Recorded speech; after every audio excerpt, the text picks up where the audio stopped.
It's really important to understand the parental controls and set them up so that our kids are not stumbling onto things they shouldn't be, but are getting a great experience and a chance to experience music.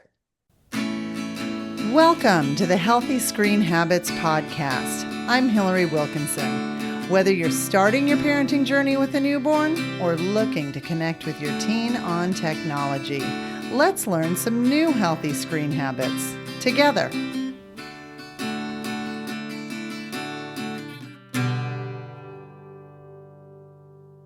Summer and technology are topics that typically elicit really deep sighs from most parents.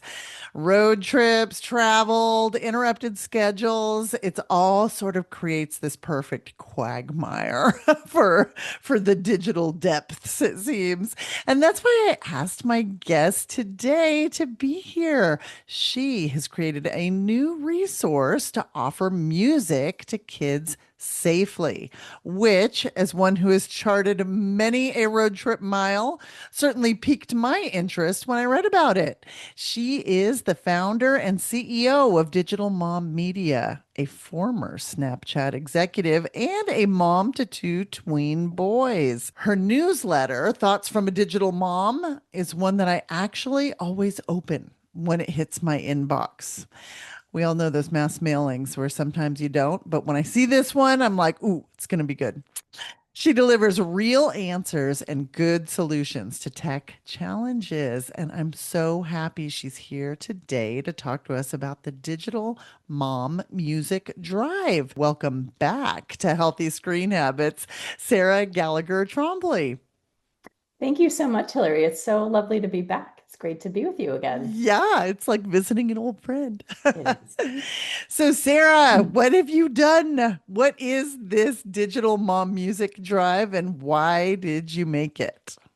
So, what you were just saying definitely resonates with a pain point that I was experiencing in my house when we look towards the summer and are trying to figure out how do we give our kids a little bit of access to music. It invariably becomes complicated really quickly. There are obviously different music streaming sources out there, but not all of them are perfectly safe.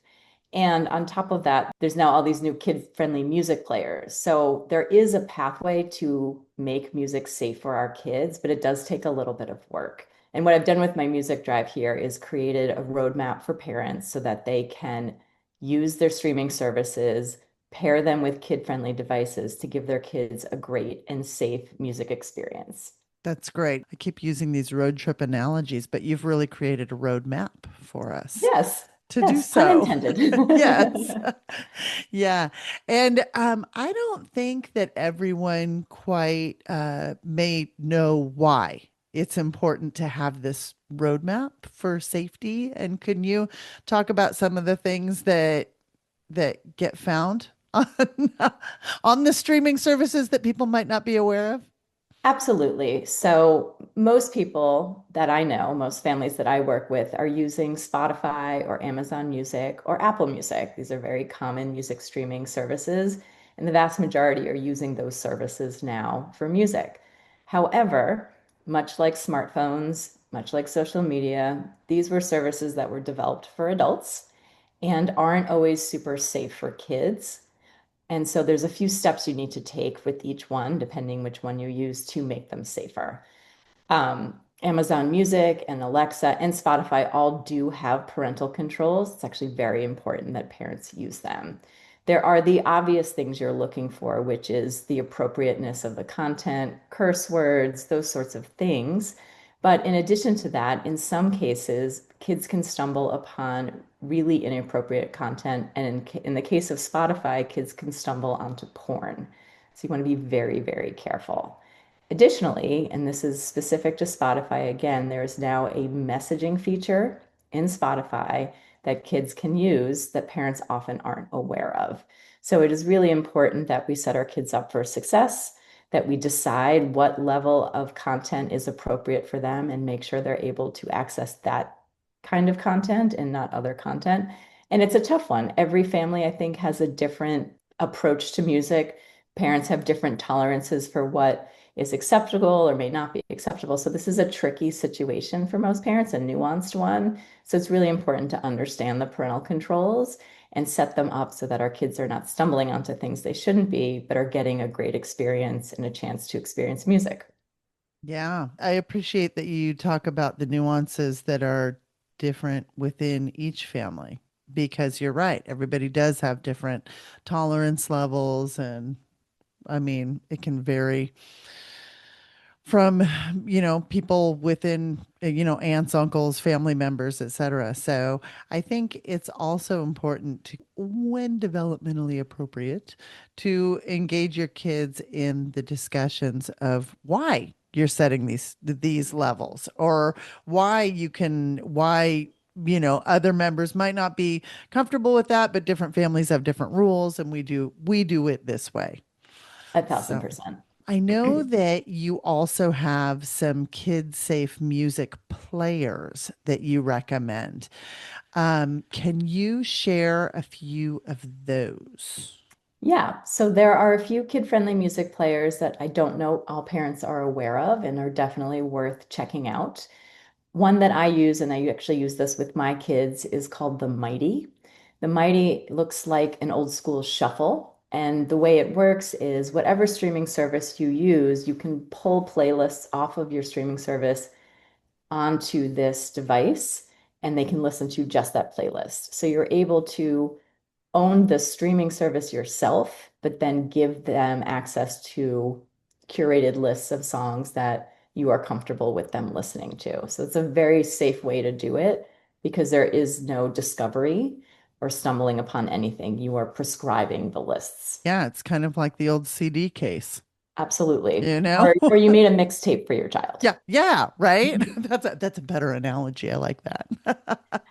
So that's one I quite like, and it's very small and portable, so it's good for activity as well. There's no screen on it either. It really is just controller. It does mean you can't really see each song. You're sort of shuffling through it, and it might be a little bit of a surprise what you'll get next, but it's all contained within an app. Another one, and this is a very popular one with younger kids, and I know a lot of families that send their kids off with this one when they go to summer camps, and it's called the Firefly. It used to be called the Campfire, but the name has changed. I think the company got acquired. And this is another streaming player. This one does have a screen, but it doesn't have anything else going on other than music. This one will work with Spotify, Amazon, Audible, and Libby. All of those can come pre-installed. So if you have those services, you can sync them right up and then be very prescriptive about the music that you allow for your child from one of those services. So that's the second one. And then a third one, which is very new, it's actually in pre-order still. So I haven't gotten my hands on it, but I have been reading about this company, is one called Nodi, Nodi. This one is also screen-free like the Mighty. It plays audio and it has one additional feature that may or may not be something you want for your kids, and that is a safe voice messaging feature. So this one will allow you to work with Spotify Connect, and it will also have its own proprietary Noti library of audiobooks and lessons and a safe voice messaging mechanism. So I can't 100% say that one is awesome. I have not used it, but it is available for pre-order. There's a lot of good information on their website, and I just thought it was an interesting one for parents to check out.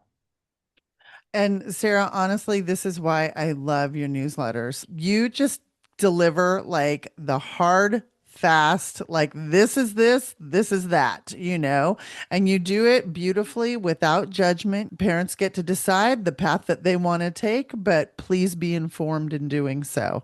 So I so appreciate everything that you do. So going back to the Digital Mom Music Drive, I know you were talking about maybe having a URL or something along those lines. Can you share that? Yes. So if you're interested in the music drive, if you go to digitalmom.me/podcast, sign up, mention Healthy Screen Habits Podcast. When you do that, I will send you a special discount code for the music drive. I will also give you links to those products I just mentioned. and the most recent Substack that I did, really giving you the sort of background on all of these things. What you get in the music drive, if you're curious, are step-by-step parental control instructions for Spotify, Apple, and Amazon, as well as a feature-by-feature comparison of the Mighty, the Firefly, the Noti. I also add in there Echo Dot Kids and iPads. You can really see the differences when you apply a streaming service to one of these kid-friendly devices, and that will help you make the decision that makes the most sense for you. Awesome. And I will include that link in our show notes. So if people, we're gonna kind of like, stepping stone people right back to you. Okay, so clearly this summer we are going to be doing some driving. I keep referencing road trips. And in keeping with that theme, I was wondering if you had one thing to put on a billboard to help parents in this age of tech, what would it be? So I think I often say to parents or remind parents that smartphones and social media were created for adults. And when we put them in the hands of kids, we need to make sure that they are age appropriate and kid ready. I'm going to amend that today and say smartphones and social media and music streaming services were created for adults. So it's very important that we make them kid ready and activate the parental controls where they have them. Love it. Okay, as always, Healthy Screen Habits will be taking a summer hiatus for the podcast, even though it tanks my ratings and listenership, I think. When I look at the metrics, I go, but I do it every year because we truly do want to walk our talk and spend time offline with the ones we love. So, if you would like to spend time with us, however, please reach out. We love chatting with parents and caregivers, meetings with book clubs, parenting groups, youth leadership. It's honestly, it is the thing that feeds us. It's our favorite thing to do. You can get a hold of us at info@healthyscreenhabits.org. And you can also find a complete transcript of this show, as well as that all important link that's going to unlock the castle to all things digital mom media by hitting the show notes for this episode. And you do that by going to healthyscreenhabits.org, click the podcast button, and find this episode. Have a wonderful, music filled, safe summer, everyone. And I'll meet you back here on September 9th, which is the first Wednesday after Labor Day. Sarah, thank you so much for being here. I hope you guys have a great summer at your house. Thank you, Hillary. Same to you. Rock on. For more information, you can find us on Instagram and Facebook at Healthy Screen Habits. Make sure to visit our website, healthyscreenhabits.org, where you can subscribe to the show on Apple Podcasts or via RSS, so you'll never miss an episode. It's free, it's fun, and you get a healthy new screen habit each week. While you're at it, if you found value in this show, we'd appreciate you giving us a quick rating. It really does help other people find us and spread the word of healthy screen habits. Or if you'd simply like to tell a friend, we'd love that too. I so appreciate you spending your time with me this week, and I look forward to learning more healthy habits together.